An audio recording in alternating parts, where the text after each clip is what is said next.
រូបមន្តងាយៗនៅក្នុងការគណនាលេខនៅក្នុងកម្មវិធី Excel ឧទាហរណ៍ថាខ្ញុំមានលេខ2ចំនួនគឺលេខ30និងលេខ2អញ្ចឹងខ្ញុំចង់បូកលេខទាំងពីរនេះចូលគ្នាខ្ញុំគ្រាន់តែប្រើរូបមន្តស្មើរួចខ្ញុំចុចតម្លៃទី1ចុចសញ្ញាបូកបន្តមកទៀតចុចតម្លៃទី2យើង Enter យើងទទួលបានចម្លើយដើម្បីដកធ្វើតម្រង់ដូចគ្នាចុចសញ្ញាស្មើចុចតម្លៃទី1ចុចសញ្ញាដកចុចតម្លៃទី2 Enter ដើម្បីគុណចុចសញ្ញាស្មើចុចតម្លៃទី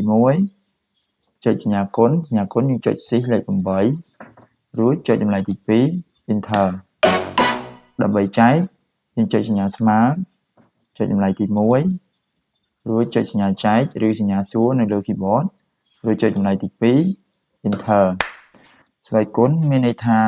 30ស្វ័យគុណ2ស្មើប៉ុន្មានអញ្ចឹងយើងចុចស្មើរួចចុច30យើងចុចស៊ីសលេខ6រួចចុចលេខ2 Enter មានន័យថា30ស្វ័យគុណ2ស្មើនឹង900ចម្លើយខាងក្រោមនេះយើងអាចគណនាបាននៅផ្ទះបាទអរគុណ